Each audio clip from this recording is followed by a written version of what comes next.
Salut à tous, c'est Junior Ao, j'ai 22 ans, je suis étudiant et joueur de football américain pour l'équipe de SMU à Dallas aux États-Unis. Comme tu le sais, depuis que je suis petit, je suis passionné de succès, d'accomplissement et surtout, j'ai toujours voulu devenir riche pour pouvoir vivre ma vie comme je l'entendais.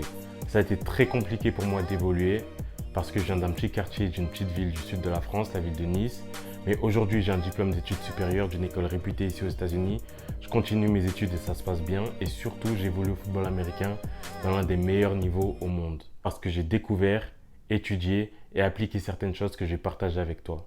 Paix, succès, authenticité, c'est le Mindset 33.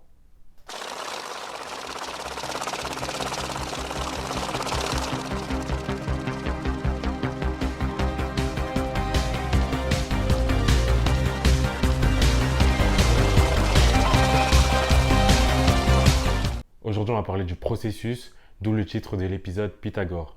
Pythagore est une figure emblématique de la Grèce antique. C'est un philosophe à l'origine du fameux théorème qui porte son nom. En mathématiques, pour résoudre un problème, tu dois suivre un certain processus. Considère que le succès, c'est la même chose. On va répondre à 3 questions. Pourquoi il est important d'accepter le processus? Quel est le lien entre le plan et le processus? Question 3. Est-il vrai que tu as besoin d'aimer le processus pour réussir? Comme je vous l'ai dit dans l'épisode précédent, je suis venu aux États-Unis quand j'avais 19 ans car j'ai une bourse d'études et de sport pour l'Académie militaire de New Mexico Military. J'y suis allé, j'ai appris l'anglais, j'ai étudié, j'ai eu des bonnes notes, j'ai passé mon diplôme, j'ai eu plein d'offres de grosses universités pour continuer ma carrière d'études et sportive. J'ai signé à Dallas pour l'équipe de SMU et là j'en suis où j'en suis et ça se passe bien. Donc raconter comme ça paraît facile. Mais en réalité, c'était la période la plus dure de ma vie. Je suis arrivé aux États-Unis, je ne parlais pas anglais. Donc apprendre l'anglais dans un environnement où il y a encore plus de règles parce qu'il y a le mode de vie militaire, découvrir une nouvelle culture, une nouvelle langue, un nouveau mode de vie. Et surtout aussi, j'ai été déscolarisé de mes 16 à mes 18 ans. Donc l'école, avant de venir aux États-Unis, je pensais que c'était pas pour moi, que j'étais pas bon. Je l'ai fait parce qu'en vrai, j'avais pas le choix pour pouvoir faire ma passion, le football américain. Donc à l'école militaire, on était tous dans les dortoirs. Et face au mien, il y avait le terrain. Et du coup, des fois, je devais, en fait, pour pouvoir aller en cours, je devais contourner tout le terrain. On avait une manière de marcher au pas. On devait longer les lignes pour aller en classe et pour aller partout où on voulait aller, en fait, à la cafétéria, ces choses-là. Hello, hello, right, hello, hello, right. Hello, Tate, hello, Tate, hello.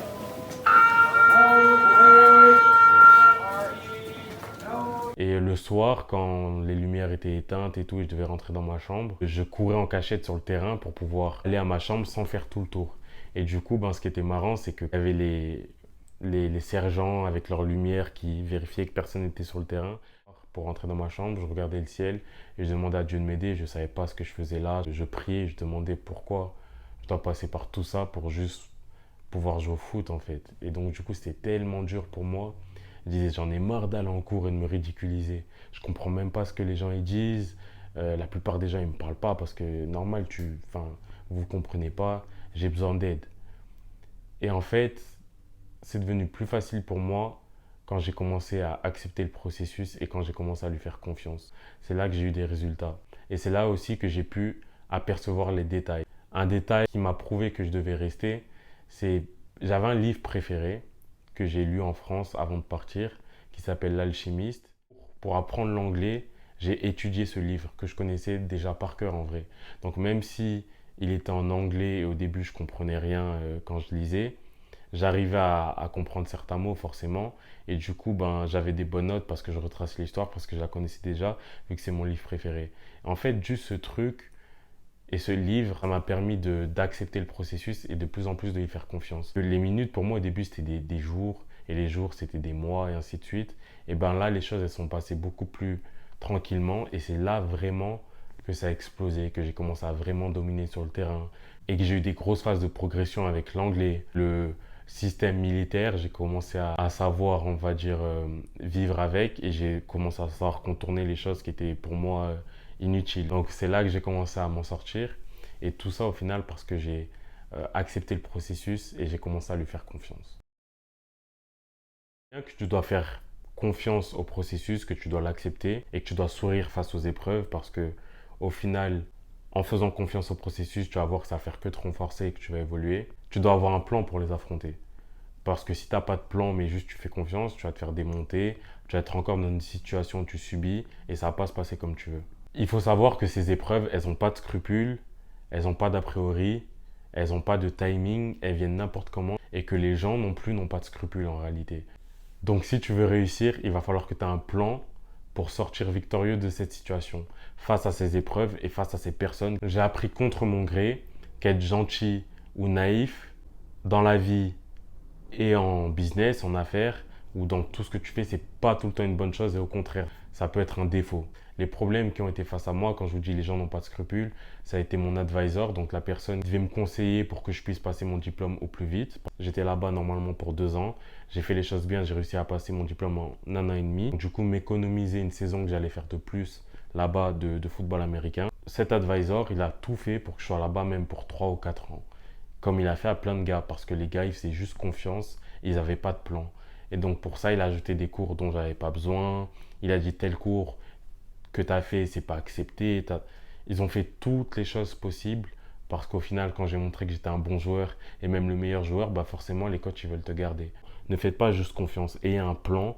Respectez le processus, mais ayez un plan parce que sinon, vous allez vous faire avoir. Dans ma situation, j'ai appris à passer au-dessus de ça, à me renseigner, à chercher, à pas faire confiance, à ne pas attendre que ça vienne à moi. Donc par exemple, quand cet advisor il m'a rajouté des cours qui étaient inutiles, eh ben, je me débrouillais pour l'été, prendre des cours avec une autre école en plus. Et quand il ne l'acceptait pas, ce que je faisais, c'est que j'allais direct voir son supérieur pour lui parler, lui dire écoutez, j'ai fait tel cours. Il faut savoir vous aussi montrer les dents et ne pas avoir de scrupules des fois. Mon advisor, c'était un coach de baseball. Donc du coup, vu que c'est un coach, il comprend les coachs et le besoin d'avoir les bons joueurs, d'accord? Donc il faisait ça pour aider le coach de football. Mais sa hiérarchie, son supérieur, qui est là pour gérer l'école, pour que les choses se passent bien, qui est surtout, eux, leur priorité, c'est le mode de vie militaire. C'est pas du tout les athlètes, ça c'était du... C'est pas du tout ça.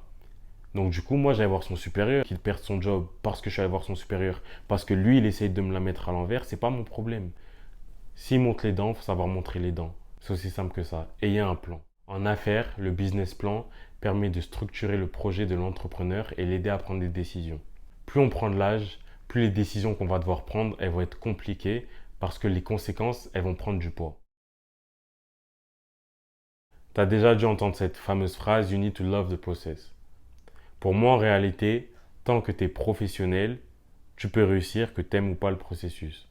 La preuve avec 2 légendes, Kobe Bryant et la Mamba Mentality, paix à son âme. Kobe Bryant, il aimait chaque minute de l'entraînement.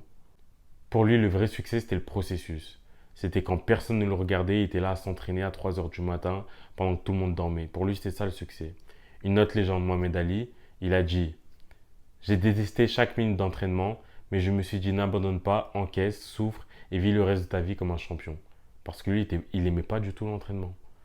Donc en réalité, tant que tu es professionnel et que tu fais les choses que tu dois faire, pas ce que tu veux faire, que tu dois faire, tu vas réussir.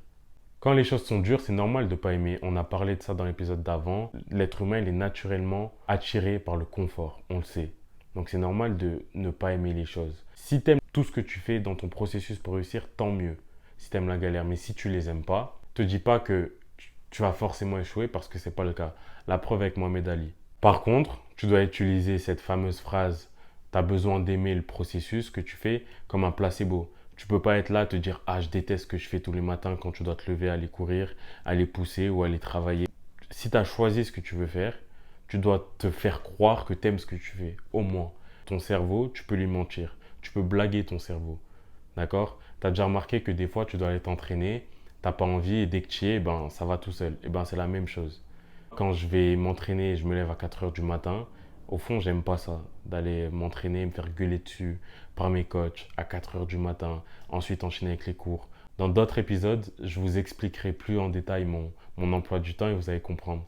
Mais en tout cas, il y a plein de choses que j'aime pas. Par contre, à 4 heures du matin, quand je suis dans ma voiture, même si au fond je déteste le fait d'être levé à cette heure-là pour aller faire du squat et squatter 300 kilos le matin et me faire gueuler dessus, je me dis qu'il n'y a pas un plus beau jour pour se lever à 4 heures du matin et aller squatter 300 kilos.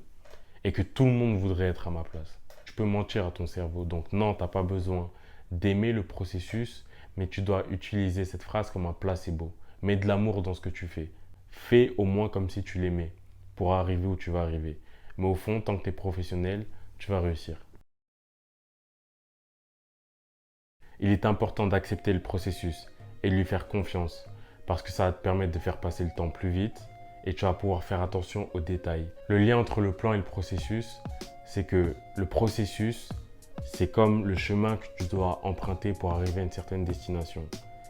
Et bien le plan, c'est qu'est-ce que tu vas faire durant ce chemin pour ne pas faire d'accident, pour justement te protéger de tout ce qui va arriver pour t'empêcher d'arriver à cette destination. Tu dois avoir un plan. N'oublie pas que les épreuves discriminent personne, elles n'ont pas de timing, elles viennent quand elles veulent. Ne sois pas une victime, encore une fois. Tu dois avoir un plan. Est-il vrai que pour réussir, on doit aimer le processus? Tant que tu es professionnel, que tu n'es pas négatif en te disant tout le temps que tu n'aimes pas ce que tu fais, que tu arrives à utiliser ça comme un placebo et à mentir à ton cerveau. Tant que tu fais les choses, tant que tu n'abandonnes pas, les choses vont bien se passer. Paix, succès, authenticité, c'est le Mindset 33. Si tu aimes le contenu, partage, commente, mets un pouce bleu. On veut une croissance exponentielle.